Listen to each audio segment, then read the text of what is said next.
Peace be upon you. Today, we're opening a case file, a very serious one. We're going to investigate the claim that God sent a new messenger after the Prophet Muhammad. Now, when a claim this big comes along, there's only one place we can turn for the truth. Only one standard we can use as our guide, the Book of God itself. Nothing else. So, here's our plan of action. We'll start by looking at the core claim itself. Then, we'll put the main piece of evidence, verse 381, under the microscope. After that, we'll test it against the Quran's own logic, specifically the final seal. We'll also look at a pattern of discrepancies. And finally, we'll see what the Quran's own verdict is. Let's get right into it. All right, so the central claim made by Rashad Khalifa is that the Quran actually prophesies his arrival, that it foretells a special messenger of the covenant who is destined to show up long after Prophet Muhammad.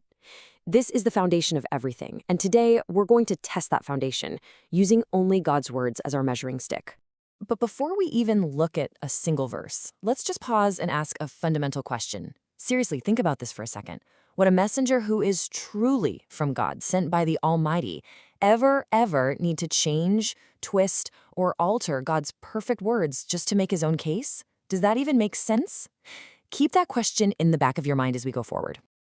Okay, now we get to the heart of the matter. The entire claim to messengership that Rashad Khalifa made, the whole thing, it all hangs on his very specific, unique translation of one single verse in the Quran, Surah 3, verse 81.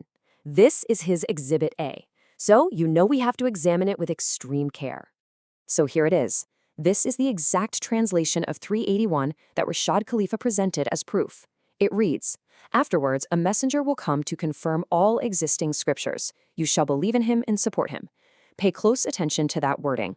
Afterwards, a messenger will come and confirm all existing scriptures.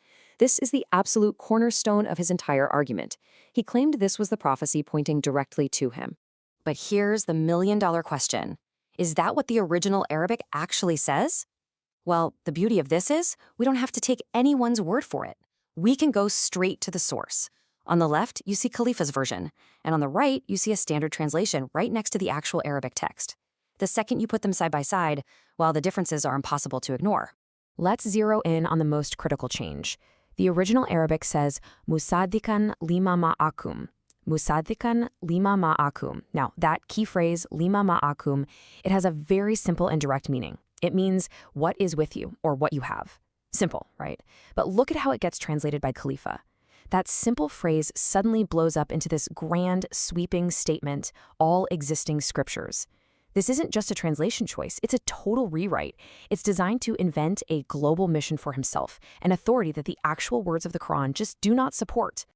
And this is why context is everything in the Quran. You have to ask, who is God talking to here? Well, if you just read the verses right before it, from 369 all the way to 380, it's crystal clear. God is having a direct conversation with the people of the book, Jews and Christians. So verse 81 isn't some random prophecy dropped from the sky. It's a direct continuation of that conversation. God is reminding them of a covenant their own prophets made, to accept the final messenger. And look at the beautiful consistency of the Quran. Verse 381 talks about my burden. The Arabic word is isri. Then over in Surah 7, verse 157, Prophet Muhammad is described as the one who unloads their burden, israhum, from the people of the book. The Quran connects the dots for us. The verse is about Prophet Muhammad fulfilling that original covenant. So the manipulation of the text is pretty clear. But let's put that aside for a minute. Let's tackle this from a completely different angle, just using pure, simple Quranic logic. Does God's system of revelation even leave the door open for another messenger to come after Prophet Muhammad? Well, the Quran gives us a definitive, crystal clear answer right here in Surah 33, verse 40. It says, Muhammad is the messenger of God and Hatam and Nabiyyin.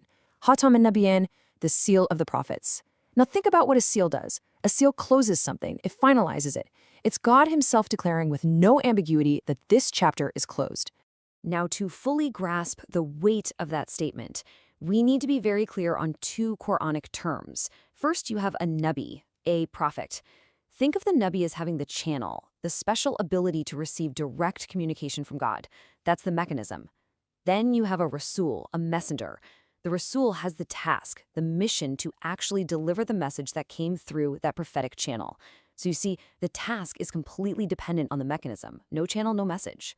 And this leads us to a perfect, unbreakable chain of logic. You could call it the seal syllogism. Step 1.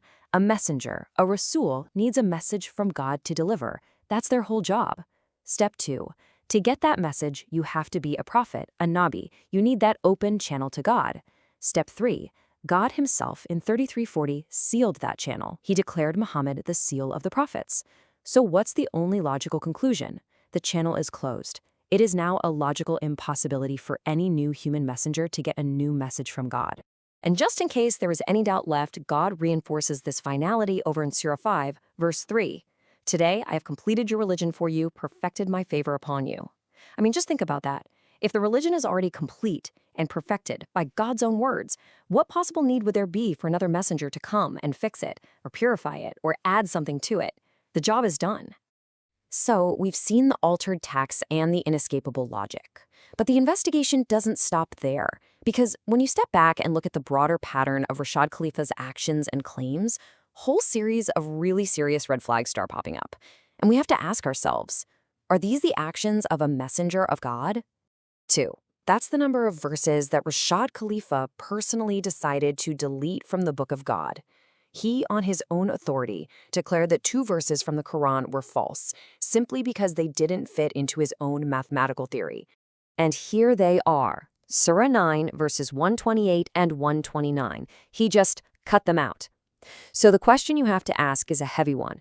Would a true messenger of God ever have the authority to mutilate God's perfect and protected book? Would a messenger from God subtract from God's word?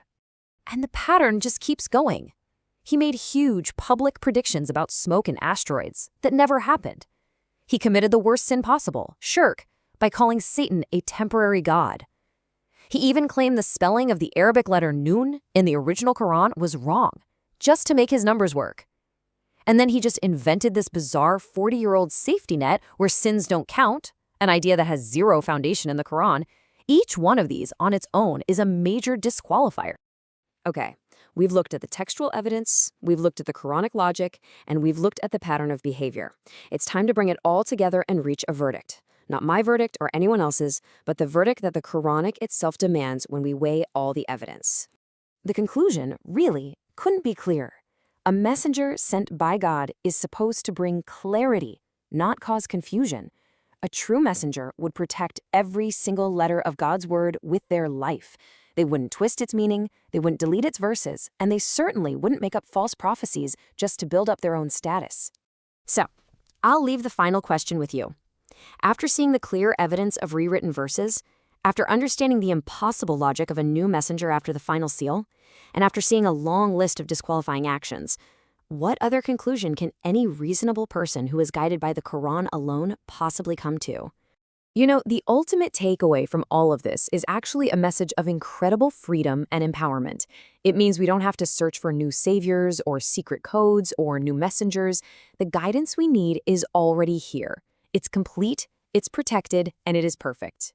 God is one, and the Quran is sufficient. So what do you think about all this evidence? I'd really like to hear your thoughts, so please share them in the comments below. Let's continue the conversation. And if you found this investigation based purely on the Quran to be helpful, please like and share it. And be sure to subscribe to God Alone, Quran Alone for more analysis that relies only on the one source we can all trust. Peace be with you.